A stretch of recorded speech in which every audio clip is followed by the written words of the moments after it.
අද වීඩියෝ එකෙන් අපි මේ දෙක ගැන කතා කරමු. ගොඩක් අයට ඇලෝවෙරා ගැන ප්‍රශ්න තිබුණා.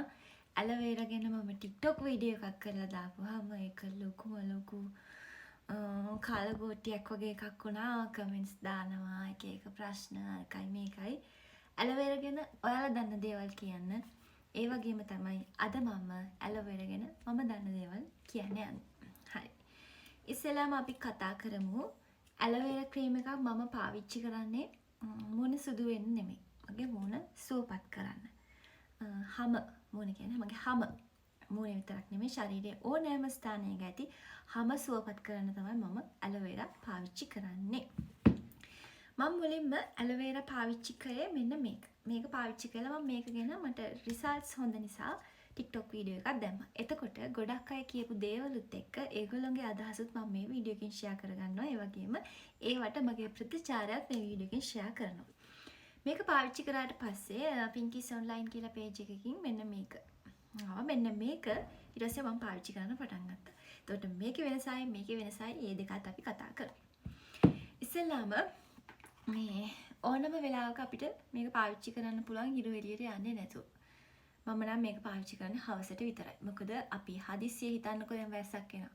වැස්සක් ආවොත් එහෙම අපිට අග්ගාලා එළියට යනවා. එළියට ගිහිල්ලා අපි අනිවාර්යෙන් රෙදි ගන්නවා. ඕන් එතකොට ආපහු වැස්ස පායනවා. එතකොට මොකද කරන්නේ? ඔන්න අපිට අමතක වෙනවා. එහෙමනේ. ඒ නිසා අපි අපේ හැම ආරක්ෂා කරගන්න නම් අනිවාර්යෙන් ඇලෝවෙරා ක්‍රීම් එකක්, ඇලෝවෙරා ජෙල් එකක් ගෑවොත් අනිවාර්යෙන් හවස 6න් පස්සේ පාවිච්චි කරන්න. මොකද එතකොට අනිවාර්යෙන් ඉර එළියට අපි නිරාවරණය වෙන්නේ නැහැ. ඊළඟ කාරණාව තමයි සමහර අය මම ওই විදිහට කිව්වම කියලා තිබුණා අනේ මන් දන්නේ මම කොහොමත් කළු වුණා ඔය පාවිච්චි කරද්දි කියලා. එතකොට මම හිතලා බැලුවා එහෙම වෙන්නේ කොහොමද? මම හිතලා බැලුවා ඒක වෙන්න විදිහක් නැහැ කියලා. ඉතින් මම ඒක පස්සේ හිතනකොට මට හම්බුණා මොකද්ද මේකට හේතුව කියලා. මෙහෙමයි ළමයි. සාමාන්‍යයෙන් ඇලෝ ජෙල් එකක් දැන් අපි ගන්නවා. දැන් මම මේ ඇලෝ ජෙල් එක පාවිච්චි කරනවා. මම මේ ඇලෝ ජෙල් එක පාවිච්චි කරලා ඊට පස්සේ දැන් ඔන්න මම අදනේ ගාන්නේ. අද හවස 6ට විතර ගෑවා කියනකො. පස්සේ මට මේක අමතක වෙනවා. හෙට උදේ දැන් අපි සාමාන්‍යයෙන් ගෙදර ඉන්න දවසක් කියලා ගමු. ගෙදර ඉන්න දවසක් නම් අපි සාමාන්‍ය විදිහට තමයි වුණ හොදන්නේ. අපි බ්‍රෂ් කරනවා ඊට පස්සේ සාමාන්‍ය විදිහට අපි හදිස්සියට මුණ හොද ගන්නවා. කියන්නේ අපි කොහේ හරි යනකොටනේ අපි ඊට පස්සේ ඔය මේ සමහර ක්ලෙන්ස් එකක් පාවිච්චි කරනවා, ෆේස් වොෂ් පාවිච්චි කරනවා, සබන් පාවිච්චි කරනවා මොන විදිහකට හරි අපි තද ක්ලීන් එකක් කරගන්න මුණට. කියන්නේ ගෙදර හදිස්සියේ ඉන්නකොට එහෙම කරන්නේ නැහැනේ. හිතන්නකෝ දැන් මම 9ට විතර වැඩට යනවා නම් මම වැඩට යනකොට ලෑස්ති වෙන්නේ. ඊට කලින් මම නෝමල් මේ බ්‍රෂ් කරලා පිරිසිදු වෙනවා විතරනේ. එතකොට වෙන්නේ මොකද්ද? හිතන්න මම උදේ 8ට විතර නිකන් මුණ හොදගෙන එළියට රෙදි වනන්න යනවා කියලා. එතකොට මොකද වෙන්නේ? ඊයේ මම මේ ගාගත්ත මේ ඇලෝ ජෙල් එක මගේ මූණේ තියෙනවා. එතකොට මම එළියට ගියාම මට අමතක වෙනවා මම වොෂ් කරපු නිසා මම හිතන්නේ වොෂ් කරා මුළු ඇලෝ ජෙල් එකම ගියා කියලා. හැබැයි සාමාන්‍ය ක්ලෙන්ස් එකකින් එහෙම නැත්නම් ෆේස් වොෂ් එකකින් සාමාන්‍ය ක්ලෙන්ස් එකක් ෆේස් වොෂ් එකක් වගේ දේවල් පාවිච්චි කරේ නැත්නම් අර තදටම ක්ලීන් වෙන්නේ නැහනේ. එතකොට මූණේ ඇලෝ ජෙල් එක තියෙනවා. අන්න එහෙම වුණාම තමයි පොඩක් හරි අපේ මූණේ ඇලෝ ජෙල් එක තියෙනවා. එතකොට ඔයා ඉර එළියට ගියාම ඊට පස්සේ ඔයා කළු වෙනවා. අන්න ඒ වැරද්ද කරගන්න එපා. අනිවාර්යෙන් මතක තියාගන්න හවසට ඔයා ඇලෝ ජෙල් පාවිච්චි කරනවා. ඊළඟ දවසේ ඔයා ඇහැරපු ගමන්ම ෆේස් වොෂ් එකකින් එහෙම නැත්නම් ක්ලෙන්ස් එකකින් ඔයාගේ මූණ ක්ලීන් කරගෙන ඉන්න. හරිද? ඒ කියන්නේ ඔයා තද්දටම ඔයාට ෂුවර් වෙන්න ඕනේ ඔයා ගාපු ඇලෝ ජෙල් එක ඔයාගේ මූණෙන් ඉවත් වුණා කියලා.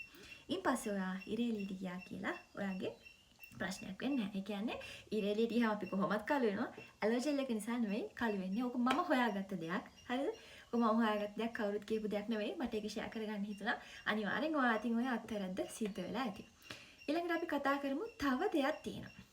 සමහරු කියනවා අනේ බොරු කියන්න එපා. ඇලෝ ජෙල් පාවිච්චි කරාම මම මෙච්චර කාලයක් අවුරුදු දෙකක් පාවිච්චි කරා. හැබැයි මට කිසිම රිසල්ට් එකක් නැහැ කියලා. මම මේ කරන්නේ ක්‍රීමි කුරන එකක් නෙවෙයි ළමයි. මම මේ කරන්නේ මට ඇලෝ ජෙල් වලින් ලැබිච්ච ප්‍රතිලාභ ඔයාලත් එක්ක බෙදා ගන්නවා. මම මේක බෙදා ගන්න එක මට හොඳයි කියලා හිතුණා. ඉතින් මට ඒක හොඳ රිසල්ට් එකක් තිබුණ නිසා. ඔය විදිහට කියන අය ගැන මට පුංචි සැකයක් තියෙනවා. මෙහෙම හිතන්නකෝ. කවදම හරි ඔයා බ්ලීචින් ක්‍රීම් එකක් පාවිච්චි කරලා ඔයාගේ මූණ සුදු කරගෙන ඔයා ඉන්නවා නම් එහෙම නැත්නම් ස්වභාවික නැචරල් බ්ලීචින් කියලා જાතියක් තියෙනවා. ඒ නැචරල් බ්ලීචින් ඒ කියන්නේ ඔය සුදු හඳුන් වගේ එතකොට ඔරෙන්ජ් පීල් එකේ ඩස්ට් එක අන්න ඒ වගේ දේවල්. ඒ වගේ දේවල් පාවිච්චි කළා හරිය ඔයා සුදු වෙලා තියෙනවා නම්. හරිද? ඇලෝ ජෙල් එකක් පාවිච්චි කරාම මොකද වෙන්නේ? ඔයා ස්වභාවික ඔයාගේ හමේ තියෙන සුදුට අමතර සුදක් ඔයාට එකතු වෙලා තියෙනවා නම් ඔයාගේ හමට ඇලෝ ජෙල් එකෙන් ප්‍රතිකාරයක් සිද්ධ වෙනකොට මොකද වෙන්නේ? ඔයා අනිවාර්යෙන්ම ඔයාගේ තිබ්බ ස්වභාවික හම මතුවෙනවා. ඒ කියන්නේ ඔයාගේ හම ආරක්ෂා වෙන එක ඇලෝ ජෙල් එකකින් වෙන්නේ.